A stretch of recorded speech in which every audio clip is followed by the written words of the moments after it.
It was fire and fury in the United States Senate as the Democrats are pushing back against Donald Trump's fascism and the total capitulation of Republicans in the Senate and in the House of Representatives. Let me show you Democratic Senator Jeff Merkley right here, calling out the Republicans in the Senate for blocking an effort by the Democrats to require the Department of Justice to turn over the Epstein files. 51 Republican senators voted to block the effort by Democrats to release the Epstein files in the Senate. So the Republican senators banded together to block the release of the Epstein files for Donald Trump. Just think about how disgusting that is. Here's Democratic Senator Jeff Merkley talking about what went down. Let's play it. Instead of cooperating, the Trump administration is obstructing. They're simply saying two words: case closed. Case closed? When they have their hands on information potentially regarding dozens or hundreds of individuals who abused young women. So today we had a chance to vote on whether the case is closed. We had before us an amendment which said, deliver the files. Create the force of law, deliver the files. And 51 senators in this body, I am ashamed to say, said, hell no. We want them kept secret. We want to protect the perpetrators. Why? Because the man in the Oval Office, Mr. Trump, told us he wants us to protect those files. Does not want them public. Next, you have Donald Trump's nominee to become a judge in the Third Circuit Court of Appeals and one of the highest courts in the United States of America. He picked a very unqualified individual, an associate professor at the Columbus School of Law at Catholic University. Her name is Jennifer Mascott, and she's previously wrote papers about how basically Donald Trump can do whatever the hell he wants in office and get away with it because he should get absolute immunity for everything. She wrote briefs supporting Trump's claim for total immunity a year or two ago. That's why he likes her. She's not even licensed to practice law in Delaware. She's not from the state of Delaware where the court is. She really has zero connections there at all. She just even signed up to be registered to be practicing before the Third Circuit Court of Appeal in late May for the first time in her life. Watch the exchange between Democratic Senator Sheldon Whitehouse and this associate professor Mascott, who Trump wants to now be on the Third Circuit Court of Appeal. Disgusting stuff right here. Play this clip. You ever voted in Delaware? Well, Senator, as I was discussing with Senator Coons, we, of course, have had a long time home. I'd prefer if I didn't get filibustered and I actually got an answer to a simple question. Have you ever voted in Delaware? Well, Senator, as a public servant and professor here, no. I've been voting in Maryland. Registered to vote in Delaware. Well, Senator, as a public servant and academic here, I'm registered to vote here. If this body... Driver's license or any other record of licensing from the state of Delaware? Senator, I do not yet have a Delaware driver's license. I do have a car that is insured in Delaware. Because you have some house there. We've had a long time home, and yes. And you were not admitted until May into the Third Circuit? Senator, I became admitted in May in the Third Circuit, yes. And you have no blue slip from either of the two Democrat senators? Senator, I am really honored to be the president's nominee. And, I didn't believe there were blue slips at the circuit court level. And then it gets worse than that because you have Democratic Senator Adam Schiff asking Mascott a very basic question. Can Donald Trump order SEAL Team 6 to kill his political opponents? Are you okay with that? And she refuses to answer the question. She refuses to say, no, of course he can't do that. It's like, well, I think that maybe, I don't know. Here, watch what she says. Here, play this clip. Would the president be immune from prosecution if he ordered SEAL Team 6 to assassinate a political opponent? Senator, under the Supreme Court precedent on that question, the Supreme Court has specifically not answered it. Is that a difficult question? Is that an open question in your view? Well, Senator, under the contours of Trump versus United States, which deals with criminal immunity, I'm not sure that it fully answers all of the political mechanisms that would be in place to address and keep such a horrific situation from ever occurring. So you're unclear as to whether a president could be prosecuted for that. Is that what you're saying? You don't know the answer? Well, I think what I'm saying is that within the particular contours of criminal immunity discussed in that opinion, it addresses actually what is an official act. And so I think the first threshold question would be whether one could ever conceive of such a thing as an official act. I don't want to filibuster my question. It's very simple. If the president tomorrow to order SEAL Team 6 to assassinate a political opponent, in your view, is he immune from criminal prosecution absent an impeachment first? If it's not an official act, a phrase that has not yet been fully defined, if he's using the the military to do it, which the court said he has absolute immunity when he deploys the military, is he immune or not? Well, I don't read the court's decision to say that any use of the military outside of official acts comes within its immunity contours. And as this body knows, because of various drone strikes and other things. Under the question I asked you, what's the answer, Professor? Yes or no? You're used to answering questions and asking your student questions. I'm asking you a very simple question. Yes or no? Is the president immune if he uses SEAL Team 6 to kill a political opponent? Senator, yes or no? Now I want to show you a powerful speech by Democratic Senator Chris Murphy. I want to show you these things because it's not getting any attention in the corporate news. But did you know that the MAGA Republicans in the Senate basically just gave up their advice and consent constitutional authority? Again, have you seen this reported anywhere? So what the Senate normally would do is go over nominees that Trump would nominate, and then they would have to confirm in the Senate, but they'd go over the nominees one by one. And then every nominee, whether it's a cabinet pick, a judge, or any other position that requires a nomination by the president, it requires approval by the Senate, the voting would happen one at a time. Well, at the request of Donald Trump, the Republicans in the Senate passed a law neutering its own powers in the Senate. And they basically say, look, we're not going to do voting one by one. We're just going to package together everybody that Donald Trump gives us, and we're just going to give it one vote altogether, so no longer individual votes. So that means even in a cabinet pick. And the Republicans are like, oh, well, we're not going to do it when it comes to the cabinet. We're just going to do all other positions. But then technically, there wouldn't be individual voting on cabinet members. Trump could push anybody he wants and say, vote them all at once. It is the pure subjugation of the legislative branch in total. And the MAGA Republican Senate just giving up their role as a co-equal branch. This is what happens in authoritarian regimes. It's not happening in the United States. It happened. Bye-bye democracy. Doesn't exist anymore. Now, we can fight. We, the people, can fight for it back. We can take to the streets and peacefully protest. It's why we promote the No Kings protest and all of the peaceful resistance here at the MeidasTouch network.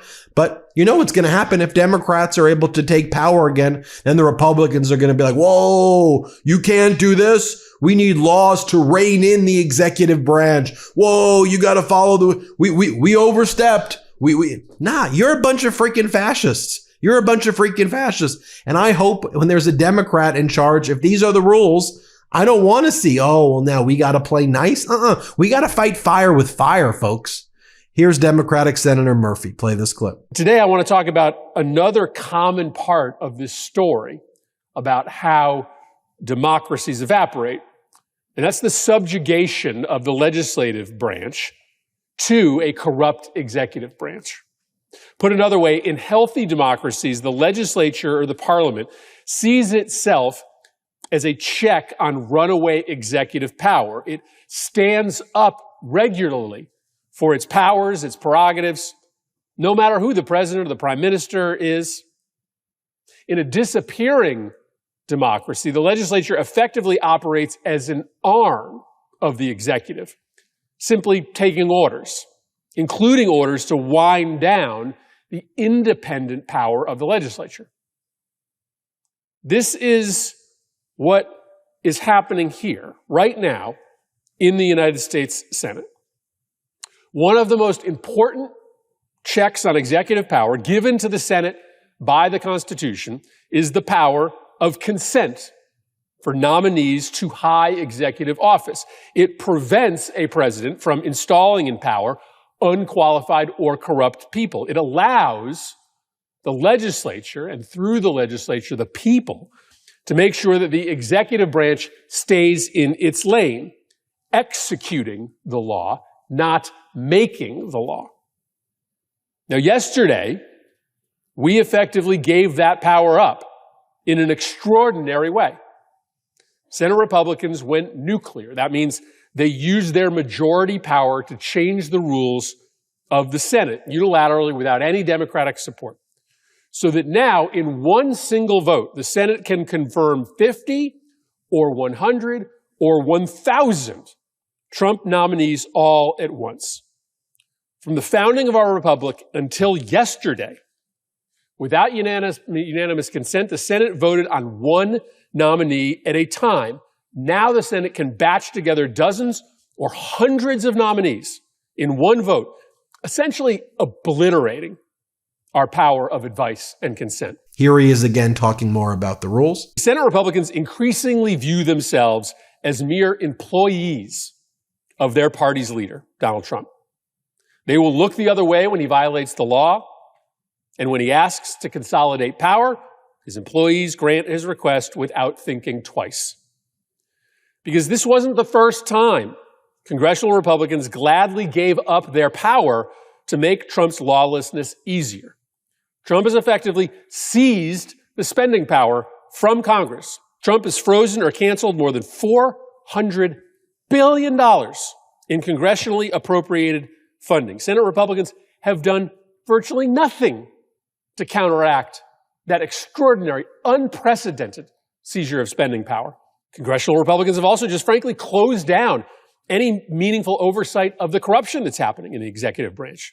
Meanwhile, Donald Trump and his family have made $3.4 billion off of his presidency. The president is using White House resources, taxpayer-funded White House resources, to market a Trump crypto coin. He bullied a foreign government into giving him a private jet.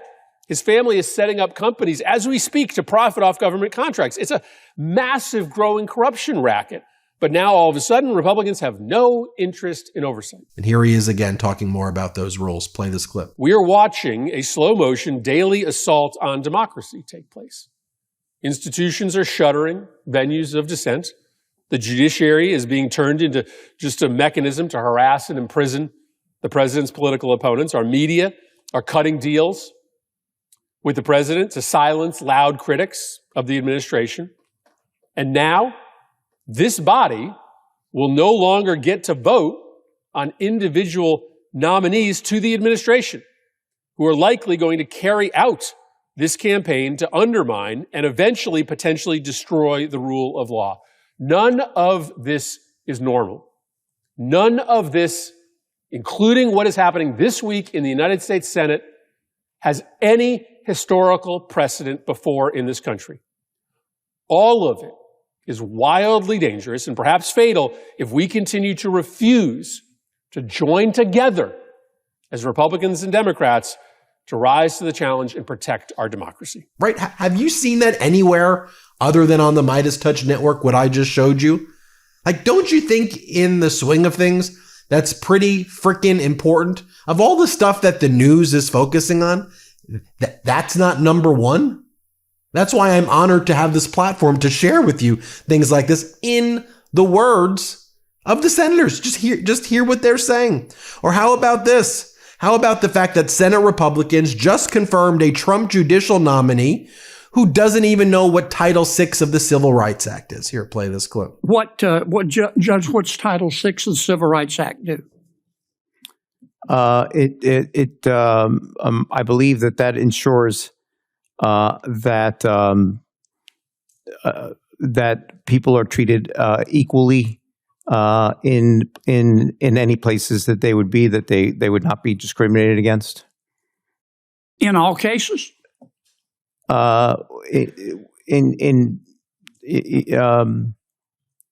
Refresh my recollection as to what you were referring to. I'm Senator. referring to Title VI of the Civil Rights Act of 1964, which you're going to see every other Thursday as a federal judge. So I believe that that's under the Commerce Clause. They wanted to make sure that there was not any discrimination going on with regard to race, and that was addressing it. It prohibits discriminating on the basis of race or color or national origin. Under what circumstance? Do you know the answer? Under any circumstances where you're providing services to people. No, it's only if you're getting federal money. You need to brush up on that one. Now, this is a story not getting any attention except on the MeidasTouch network and maybe a few other places. So Trump and Republicans are allowing the Affordable Care Act subsidies to expire pretty soon. The next 30 days or so, they'll be expired. That's going to cause millions of Americans to get hit with higher health insurance premiums. And many Americans are not going to be able to afford it at all. Republicans are refusing to address this with Democrats at all. And we are heading into disaster territory. This isn't even to mention the disastrous budget bill gutting Medicaid, harming Medicare. We're talking about Affordable Care Act. So if you're not on Medicaid and Medicare, if you get your insurance from Obamacare, the Affordable Care Act, you're probably benefiting from ACA subsidies. Those expire. So you may get priced out of your health insurance in like 20 days. That's a very significant thing that could happen very soon. Here's Democratic Senator from Hawaii, Brian Schatz. Here's what he's got to say. Let's play it. This is not a political talking point. This is actually about to happen for millions of Americans across the country. They're going to get a letter in the mail from their health insurance plan stating that their monthly premiums are going to go up by hundreds of dollars per month per person. And it'll be because Republicans, having just voted to kick 10 million people off of health care 2 months ago, are allowing the Affordable Care Act subsidies that made premiums cheaper to expire. American families all across the country will have an impossible choice to make. They don't have an extra couple $100. They really don't have that money. Tens of millions of Americans are going to be forced back into the period before the Affordable Care Act, where they'd look at their health care premiums and say, I just can't do it. I can't make my rent or my mortgage, pay my utilities, pay my grocery bills, pay for gas, pay for kids' tuition, pay for my parents, and pay for health care. A lot of you remember that time. And what's going to happen this fall is not a political challenge for Republicans. It is a real challenge for people across the country. Democrats are ready to work with anyone to restore health care for the millions of Americans who are about to get smacked in the face. But that starts with a meeting. It has to start with a meeting. And Leader Thune and Speaker Johnson haven't even asked Chuck Schumer and Hakeem Jeffries to sit down and discuss this. It starts with a conversation about how to avoid all this pain for millions of Americans across the country. And finally, here Brian Schatz is again on the Senate floor talking about the exact type of tyranny and government overreach that people on the right had always been saying, oh, the Dems are going to do it. The Dems are going to do it. Nah, y'all are doing it right now. Communism, y'all are doing it right now. Trump seizing companies, fascism, authoritarianism, Trump invading American cities, using AI companies to spy on American people. What the hell is going on here? Listen to this. Let's play it. This is exactly the kind of tyranny and government overreach that the people on the right worried about for many, many years, except they thought it would happen under a Democratic administration. They worried about socialism. They worried about the government impeding free markets. They worried about power concentrating in the executive branch.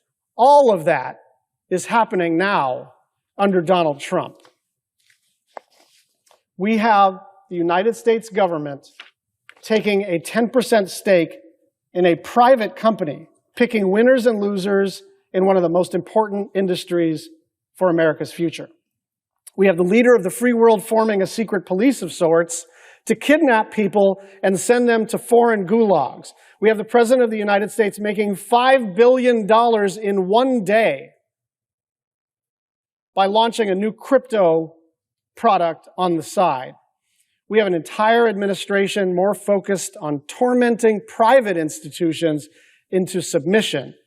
Universities, law firms, media companies, than delivering public services and making people's lives better. And here's the thing.